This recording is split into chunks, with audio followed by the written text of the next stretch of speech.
vous allez reconnaître, c'est l'équipe de natation Michael Phelps.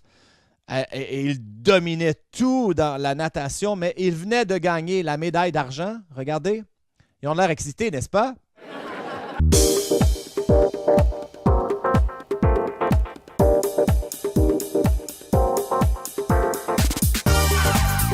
Bienvenue à l'église du Rocher de Winnipeg.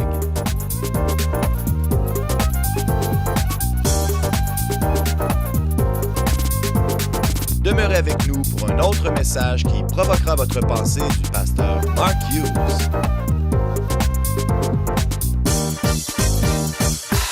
Eh bien, ce matin, je vais conclure la série que j'ai débutée il y a quelques semaines qui s'intitule « L'exaltation de la victoire et l'agonie de la défaite ». La première semaine, c'était la petite ligne blanche, la petite ligne très mince entre le succès et l'échec. La deuxième semaine, c'était les finances, succès et échec. Troisième semaine, c'était garder les yeux sur le prix. Quatrième semaine, c'était la pire journée de ma vie. Bien, c'était pas la pire journée de ma vie, mais c'était le titre du message. Et ce matin, le message s'intitule « Qui perd gagne ». Est-ce que vous aimez mes titres positifs? Eh bien, vous allez aimer ce message aujourd'hui. Et je pense que tout le monde connaît l'émission à la télévision Qui perd gagne. Et c'est intéressant, hein? C'est une perte de poids, évidemment. Et la personne qui perd le plus de poids ou le plus gros perdant va gagner. Et c'est ce dont on va parler aujourd'hui, que le plus gros perdant est le gagnant. Alors, tournez avec moi dans Matthieu, le 16e chapitre, et on va regarder la description de Jésus de qui perd gagne. Et c'est assez spécial parce que ce que Jésus fait, c'est qu'il redéfinit gagner. Alors, Matthieu 16, 24 à 26. Alors, Jésus dit à ses disciples, « Si quelqu'un veut venir après moi, qu'il renonce à lui-même et qu'il se charge de sa croix et qu'il me suive. Car celui qui voudra sauver sa vie la perdra. Mais celui qui la perdra à cause de moi la retrouvera. Et que servira-t-il à un homme de gagner tout le monde s'il perdait son âme? Ou que donnerait un homme en échange de son âme? » Intéressant ce que Jésus dit. Jésus dit, voici comment le royaume de Dieu fonctionne. Quiconque veut gagner sa vie va la perdre. Mais quiconque veut perdre sa vie va la gagner. Alors, il redéfinit et il explique un peu plus. Regardez plus tard, évidemment, c'est un paradoxe. Si vous n'avez pas compris, il explique au verset suivant. Que servira à un homme de gagner tout le monde et perdre son âme? Ou en d'autres mots, à quoi ça sert à un homme de gagner dans la vie, de gagner dans ce monde ce que le monde a à offrir, mais perd son âme? Alors, ce dont il parle, il dit, c'est pas grave si vous gagnez ou si vous frappez la cible, parce que vous visez la mauvaise cible. Alors, vous pouvez gagner dans la vie et être quand même un perdant. Et laissez-moi vous donner un exemple incroyable. C'est arrivé aux Olympiques de 2004. Un des plus grands, là, Matt Emmons, qui était au tir au fusil, qui avait gagné, il avait gagné le 1500 mètres lorsqu'on se couche par terre et on tire du fusil, et il avait gagné. Alors, il arrive dans le 1500 mètres, 3 positions. Donc, comment on fait quelques tirs couchés et on fait quelques tirs dans cette position et ensuite on fait quelques tirs debout, comme ça. Et il avait tellement des points d'avance, il était tellement en avance, tout ce qu'il avait à faire, c'était de frapper la cible n'importe où il avait la médaille d'or. Donc, il s'enligne, il fait attention, il tire la gâchette, bang! Et là, on regarde la cible, il n'y a pas de trou. La cible est ratée complètement. Et là, il est très perplexe. Regardez l'image. Il regarde ses mains, il regarde son fusil. Il ne comprend pas ce qui s'est passé. Et voici ce qui est arrivé. Il avait frappé le plein centre de la cible, mais la mauvaise cible dans l'autre allée. Donc, il avait visé la mauvaise allée, frappé la cible dans le milieu. Évidemment, il a perdu la médaille. Il a fini 4e parce qu'il avait visé la mauvaise cible. En plein centre, mais la mauvaise cible. Et ce n'est pas la fin de l'histoire. Alors évidemment, en 2008, aux Olympiques à Beijing, il revient, il veut se racheter, évidemment. Il est à 3 positions. Encore une fois, il a tellement d'avance sur tout le monde. Il n'a qu'un tir à faire et s'il frappe la cible n'importe où, il gagne la médaille d'or. Le même scénario. Alors, il ne veut pas faire d'erreur. Il regarde la cible à gauche, il regarde la cible à droite et il regarde au centre. Il a choisi la bonne. Donc, il lève son fusil et malheureusement accroche la gâchette et évidemment rate la cible, perd sa médaille une fois de plus. Sa femme vient le voir, le consoler. Regardez l'image, voici mon perdant. Imaginez 2 Olympiques consécutifs. La morale est ceci, c'est même si vous frappez le plein centre de la cible, si c'est la mauvaise cible, à quoi ça vous sert-il? Et c'est ce que Jésus dit. Celui qui gagne dans la vie ou gagne sa vie, mais perd son âme, est quand même un perdant. Et il dit, c'est seulement ceux qui perdent dans ce monde qui terminent en gagnant dans l'autre monde. À quoi sert-il à un homme de gagner tout le monde s'il perd son âme? Alors ce matin, ce que je veux faire, c'est de parler un peu qu'est-ce que c'est d'être un grand perdant. Et lorsque j'aurai fini, vous allez vouloir être perdant. Il y en a qui disent, je suis déjà perdant, là, mais ne vous inquiétez pas. Vous allez vouloir ce que je vous parle ce matin. Et laissez-moi l'expliquer ainsi. C'est possible de gagner en grand dans ce monde et d'être un perdant. Et je vais vous donner une illustration. Et voici ce que je vais faire, là. Le message va sembler la psychologie sportive parce que je vais vous donner beaucoup d'histoires sportives pour illustrer mes points. Mais comprenez, là, tous ces exemples-là peuvent être dans votre vie. On peut trouver des applications spirituelles, affaires ou d'explications de la vie, même si ça concerne le sport. Mais je vais vous expliquer comment vous pouvez être un grand gagnant tout en perdant. Et on va parler de médailles d'argent et médailles de bronze dans les Olympiques. Je ne sais pas si vous avez remarqué, peut-être que oui, ceux qui gagnent la médaille de bronze semblent plus heureux que ceux qui gagnent la médaille d'argent. Est-ce que vous avez remarqué, les psychologues sportifs ont fait de la recherche sur cela. Ils ont mis des groupes de focus et ils ont démontré et présenté des vidéos. Ils ont montré les gagnants de la médaille de bronze et la médaille d'argent et de donner le degré de bonheur, 1 à 10. 1, c'était l'agonie et 10, c'était l'exaltation. Ceux qui avaient gagné la médaille d'argent avaient reçu un 4,8 sur 10. Ça, c'est beaucoup plus près de l'agonie que l'exaltation. Celui qui gagne la médaille d'argent, imaginez. Ceux qui gagnaient la médaille de bronze avaient reçu 7,1 sur 10. Et je vous montre des images ici, là. Regardez. Regardez à l'écran. Vous allez reconnaître, c'est l'équipe de natation Michael Phelps. Et il dominait tout dans la natation, mais il venait de gagner la médaille d'argent. Regardez. Ils ont l'air excités, n'est-ce pas? Non, mais regardez Michael Phelps. C'est comme si j'ai gagné l'argent. Je pense que je vais la lancer dans la piscine. Je ne la veux même pas. Alors, regardez l'autre. Le Russe qui avait gagné dans la lutte médaille d'argent. Il a de l'air excité, n'est-ce pas? Cette dame, elle avait gagné médaille d'argent au badminton chinoise. Ça ressemble plus de l'agonie que de l'exaltation. Hein? Peut-être 1,3. Oh, regardez.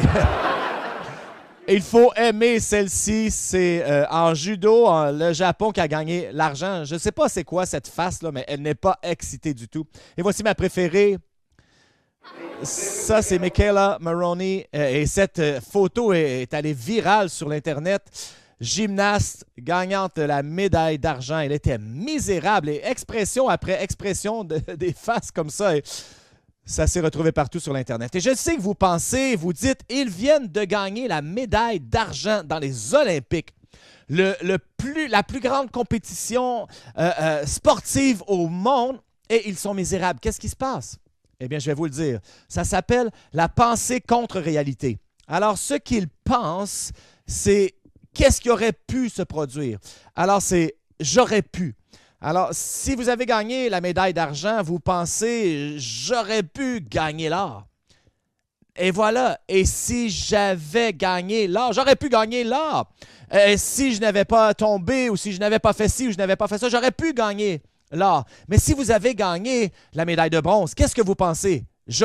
J'aurais pu finir quatrième, mais j'ai pas fini quatrième. Alors, vous pensez victoire, vous dites, j'ai réussi, j'ai une médaille. Donc, vous êtes excité. Vous êtes excité. Et nous, on fait la même chose dans la vie, mais on ne réalise pas. Hein? Cette pensée contre réalité, ça se produit toujours. Mais c'est un problème. On peut gagner, mais être un perdant, et on se plaint toujours. Mais le contraire aussi est vrai.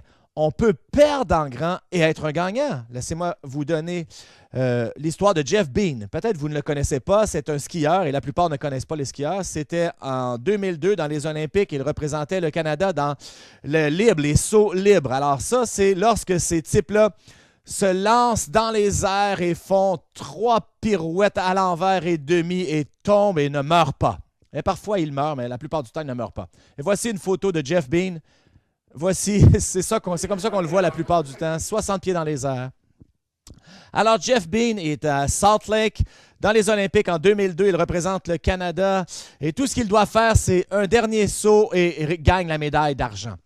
Et il fait un saut parfait, il atterrit parfaitement, il le sait qu'il a une médaille. Et là, on voit le pointage. 4e place. Il savait que c'était faux, c'était mauvais. Les spectateurs savaient qu'il s'était fait voler. Tout le monde savait qu'il s'était fait voler. Et Brian Williams, le journaliste sportif, met le micro dans son visage et lui dit « Es-tu désappointé, déçu de ne pas avoir eu de médaille? » Quelle question stupide, n'est-ce pas? Est-ce que tu es déçu que tu n'as pas eu de médaille? Le micro dans son visage. Et là, il répond « Je viens de faire la plus belle performance de toute ma vie et je ne vais pas laisser ce qui est arrivé ici ruiner mes Olympiques et mon expérience. J'ai fait cette décision il y a 13 ans lorsque j'entrais dans un sport jugé par des juges que je ne laisserais pas le résultat déterminer comment je me sens sur moi-même. Et j'ai fait la performance de ma vie, donc je ne pourrais pas être plus heureux. Oui, j'aurais aimé avoir une médaille, mais j'ai fait la plus belle performance de ma vie et c'est positif. Alors, je quitte ces jeux avec une satisfaction. Et quand j'ai écouté cette entrevue, je me suis dit, quel exemple d'un vrai Olympien, un vrai champion qui comprend que ce n'est pas de gagner ou de perdre en réalité, mais c'est vraiment de comprendre que vous faites le mieux que vous puissiez faire. Alors, la première chose que vous devez comprendre, c'est on peut gagner en grand et être un perdant et on peut perdre en grand et être un gagnant. Et la deuxième partie, c'est ceci. Parfois, les gagnants savent non seulement comment perdre, mais gagner pour perdre. Et il fut un temps où c'était stratégique de perdre. Peut-être que personne ne va oublier, là, en 2012, les derniers Jeux olympiques, le badminton en double. Hein? Combien se souviennent? Où toutes les femmes qui étaient là, parce que le tirage au sort était fait, que c'était plus avantageux de perdre les premiers matchs pour avoir des meilleures positions. Alors, tout le monde essayait de perdre. Alors, les équipes sont là et ils jouent le pire badminton de l'histoire humaine. Ils frappaient le volant dans le filet et ils s'élançaient et rataient le volant comme s'ils n'avaient jamais joué. Et là, les spectateurs commençaient à chahuter et le comité olympique les a disqualifiés. 4 équipes, 8 joueurs partis. Et ils pouvaient tous gagner des médailles. Imaginez, tous disqualifiés parce qu'ils n'avaient pas essayé et ils n'avaient pas une conduite sportive. Et ne ratez pas le fait ici qu'ils savaient que pour eux, c'était stratégique de perdre. Et parfois, ce qu'on doit faire, c'est perdre une bataille pour gagner la guerre. Perdre une bataille pour gagner la guerre. C'est un principe de guerre, un principe de vie. Voici, il y a des batailles dans la vie qui ne valent pas la peine de gagner. J'ai lu un article qui dit que 15% des propriétaires de maisons croient que c'est une compétition sur qui aura la plus belle pelouse. Et moi, j'ai lu ça et j'ai dit, 15%, c'est faux. C'est 100% qui sont dans cette compétition. 85% ne le savent pas. Et sur ma rue, c'est moi qui gagne. Mais voici ma question pour vous. Combien d'entre vous, ça ne vous dérange pas du tout de gagner cette compétition? Vous vous en foutez et vous êtes content, même si quelqu'un a un plus beau gazon. Bravo! Je m'en fous. Et voyez-vous, parfois, c'est une bonne idée pour vous de perdre une bataille pour gagner la guerre. Et c'est ce dont on parle. Alors, vous pouvez gagner en grand et être un perdant. Vous pouvez perdre en grand et être un gagnant. Les vrais gagnants savent quand et comment perdre. Mais l'autre chose que je veux vous parler, c'est ceci. Les plus grands perdants, c'est ce que je vais vous dire, les plus grands perdants font les meilleurs gagnants. Et si vous regardez dans la parole de Dieu, c'est fascinant. Dieu, presque toujours, choisit des perdants. Est-ce que j'ai raison? Vous regardez les gens qu'il choisit. Regardez les disciples. Regardez ces gens. Est-ce qu'il est allé chercher les plus grands gagnants? Non. Il va chercher les plus grands perdants. Et on va jouer un jeu ici ce matin. C'est un jeu interactif et j'appelle ça gagnant ou perdant. Et ce que je vais faire, c'est que je vais nommer, ça ne sera pas toujours les mêmes, alors vous allez devoir passer. Je vais nommer un caractère biblique et vous devez dire s'il est gagnant ou perdant. Alors, quand je nomme le nom, vous criez gagnant ou perdant. D'accord? On débute. Alors, vous êtes prêts? Oui? Alors, voici le premier. Joseph, gagnant, perdant? Ah, OK, écoutez là. Oui, c'était un perdant, mais vous ne l'avez pas dit comme il faut. Et on dirait que vous n'avez jamais joué ce jeu. C'est gagnant ou perdant. Et il faut le dire comme il le faut. Vous devez le dire avec, comme il y a des gagnants et il y a des perdants. Et si tu es perdant, tu es perdant. Tu es un gros perdant. Alors, les doigts comme ça. Alors, on laisse ça encore. Je vais le dire et faites-le comme il faut. Joseph, gagnant, perdant. Perdant. Ouais. Là, vous avez compris. Là, vous avez compris. D'accord. On continue. Le prochain. Et Joseph, à la fin de sa vie, était-il gagnant ou perdant? Gagnant, oui. Il a fini comme un gagnant parce qu'il était le premier ministre de toute l'Égypte, n'est-ce pas? Abraham, gagnant, perdant? Perdant! Pourquoi était-il perdant? Eh bien, il était perdant parce que à 75 ans, il n'y avait pas d'enfants et dans ces temps-là, la plus grande victoire, la plus grande défaite plutôt, c'était pas d'avoir d'enfants. Et pourtant, à 100 ans, son fils vient au monde, il devient père d'une multitude de nations et il finit comme gagnant. Jacob, gagnant, perdant? Perdant! Oui, vous perdez là. C'est un grand perdant. Écoutez, c'est un petit gars à maman. Avez-vous lu l'histoire? Et Ésaü, c'est un gagnant. Jacob, c'est un perdant. Il se tient avec sa maman toujours. Et là, il s'en va travailler pour son oncle, l'amant, et il veut marier sa fille. Et il travaille pour l'obtenir pendant 7 ans. Et il marie la plus laide. Imaginez 7 ans pour marier la plus laide. Alors, il doit travailler un autre 7 ans, 14 ans. Pour finalement avoir... C'est un perdant. Mais comment est-ce qu'il finit à la fin? C'est un gagnant. Et son nom se change en Israël, la prunelle de Dieu. David, gagnant ou perdant? Perdant. Absolument. Souvenez-vous, là, lorsque Samuel choisissait le prophète qui vient chez Ésaïe, son père, il dit, un de tes fils sera le prochain roi. Amène-le ici et il amène ses fils. Tous ses fils, sauf David. Et il appelle même pas David pour jouer le jeu. Et là, ses fils sont là. Et écoutez, il y a des beaux fils, là. Eliab qui est là. Eliab est musclé. Il est musclé. Il est là. Il flex. Il muscle, ouais. Il monte les trapèzes latéraux. Et oui. Et là, il regarde et il dit, sûrement, Dieu l'a oint, mon fils. Mais le prophète dit, non. Prochain. Suivant. Alors, il passe les fils du plus vieux au plus jeune, les 6 frères de David, et aucun est choisi par le prophète. Aucun est choisi. Alors, le prophète regarde Ésaïe et dit, c'est tout? T'as pas d'autres fils? Bon, j'ai David. Je ne l'ai même pas invité. Pourquoi t'as pas invité? Ah, c'est un tout petit maigrelet, là. Il est en train de... Avec les brebis, David! David!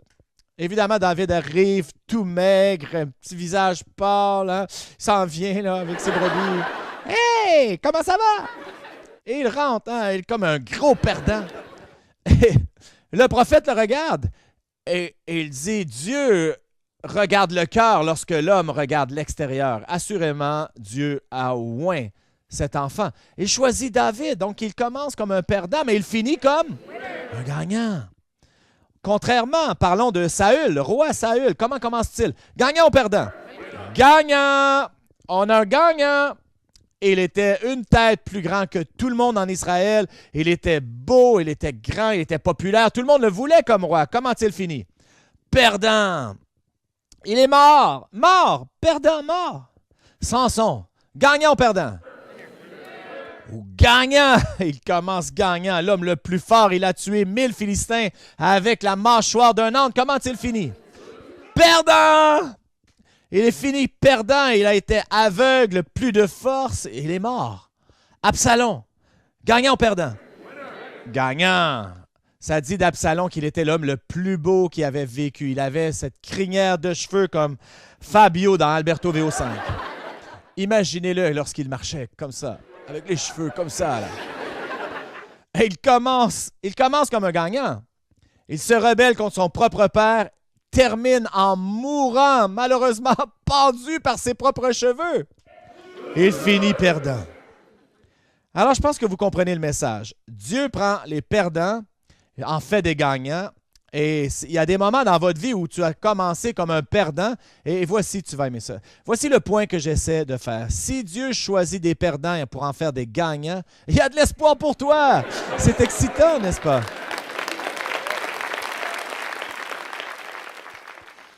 Vous n'êtes pas certain si vous applaudissez là ici, mais hey, je ressemble. Je suis pas d'accord. Alors, mon dernier point est celui-ci. Les grands perdants, les gros perdants visent des grandes victoires. Alors, si tu es un vrai perdant comme ceux qu'on a vus, tu dois viser la grande victoire. Hein? À quoi sert un homme de gagner le monde s'il perd son âme? Il faut choisir les bonnes batailles. Et parfois, on est confus dans la vie et parfois, on l'a comme il le faut. Mais il faut savoir quelle est la bonne cible. Qu'est-ce que je vise? Et peut-être que c'est correct de perdre quelques batailles en cours de route si vous visez la bonne cible. Laissez-moi vous expliquer ce que je veux dire. Dans les Olympiques de 1924, Bill Havens allait représenter l'équipe américaine de canot et ils étaient l'équipe favorite pour gagner la première médaille d'or. Mais ce qui est arrivé, c'est que sa femme est enceinte et elle est due pour accoucher la même semaine que sa compétition. Il doit prendre une décision. Va-t-il aux Olympiques et compétitionner pour la médaille ou reste-t-il à la maison à côté de sa femme lorsqu'elle donne naissance à son enfant? Et il décide de rester à la maison. Il ne va pas. Et sa femme dit, vas-y, tout va bien aller, vas-y, tu verras l'enfant lorsque tu reviens. Il dit, non, je n'y vais pas. Il avait compris ses priorités. Alors, il reste à la maison. L'équipe s'en va avec un substitut à sa place. Ils vont aux Olympiques de 1924 et devinez, ils reviennent avec quoi? Ils reviennent avec la médaille d'or. Son fils vient au monde 3 semaines en retard après les Olympiques. Quel enfant! Mais il a aimé ce fils et il l'a élevé. Et vous savez quoi? Il n'a jamais regretté sa décision parce qu'il était convaincu d'avoir choisi la bonne part. Il n'a jamais regretté. Et là, son fils a grandi et est devenu, a fait un athlète dans le même sport. 28 ans après les Olympiques de 1924, il reçoit l'appel de son enfant à Helsinki, en Finlande. Et en 1952, son fils l'appelle et lui dit « Papa, j'ai une nouvelle pour toi.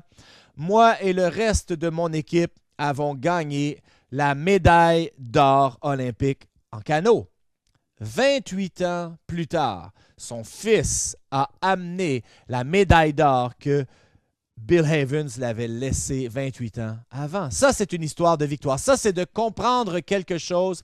C'est un temps pour toi de perdre, mais si tu vises les bonnes cibles, ce que tu abandonnes aujourd'hui a l'avantage à quelqu'un d'autre plus tard. Et laissez-moi vous dire quelque chose de très important que je vais vous dire.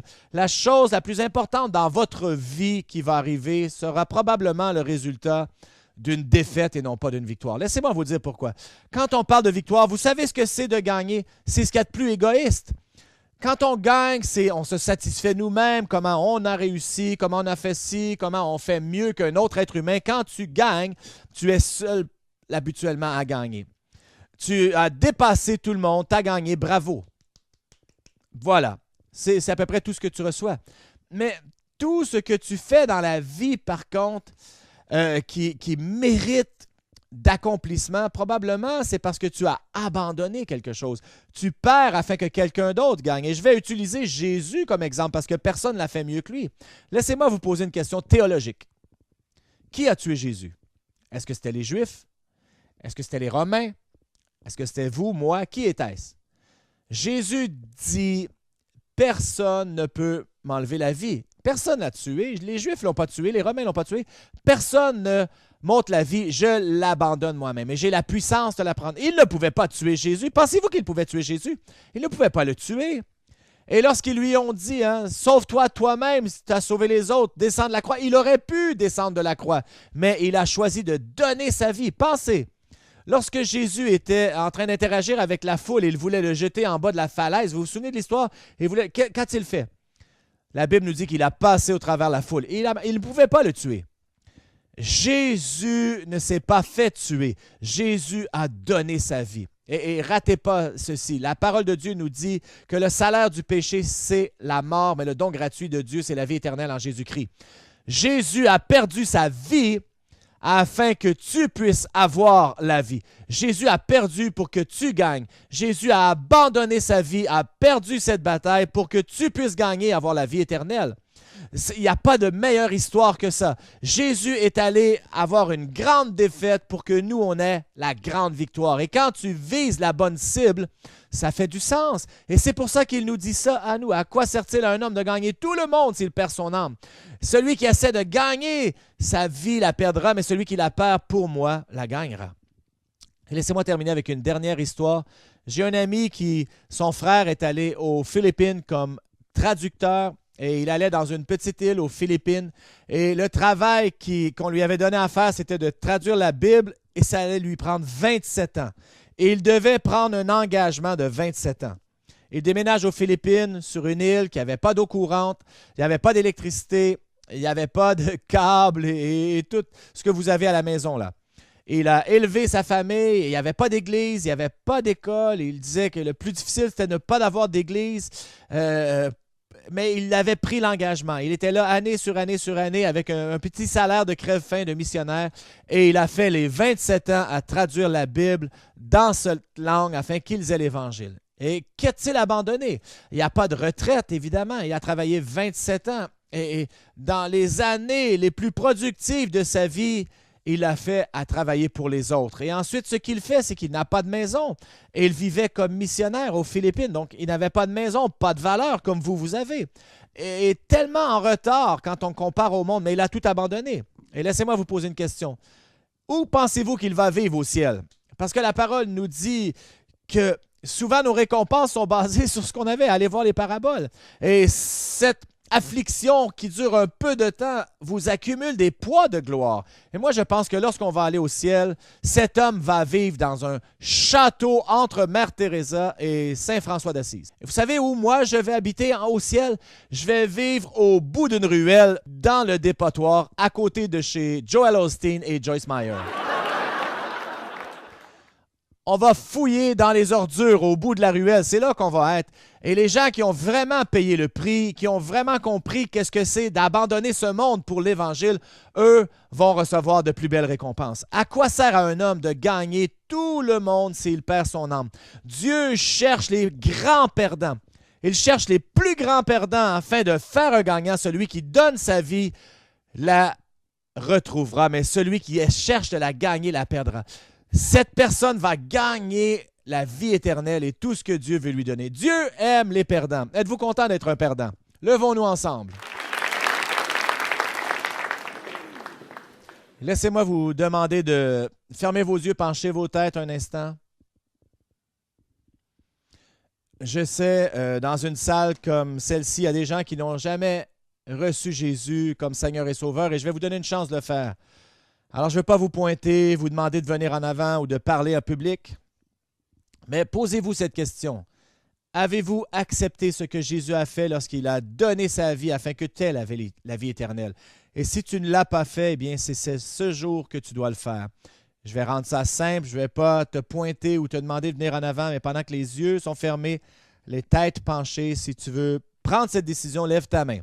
Lève ta main, merci, merci à côté, en arrière. Quelqu'un d'autre veut se joindre à ces gens? Prenez un instant, levez votre main que je puisse la voir et vous pouvez la baisser ensuite. Quelqu'un d'autre aujourd'hui? OK, maintenant baissez vos mains. Prions ensemble. Seigneur Jésus, merci que tu aies perdu ta vie afin que moi je puisse gagner la mienne.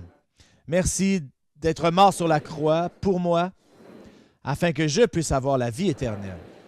Merci Seigneur que tu es ressuscité et que tu vis à jamais pour être mon Seigneur et que je puisse avoir l'éternité au ciel avec toi. Au nom de Jésus. Amen. On donne une main d'applaudissement, Seigneur. L'Église du Rocher a des réunions à tous les dimanches au 1397 Buffalo Place. Joignez-vous à nous si vous êtes dans la région. Si vous aimeriez recevoir un livre pour comprendre davantage le don gratuit de Dieu au travers Jésus-Christ, contactez-nous et nous vous l'enverrons gratuitement. Visitez notre site web au www.churchoftherock.ca. Merci d'avoir été avec nous et que Dieu vous bénisse.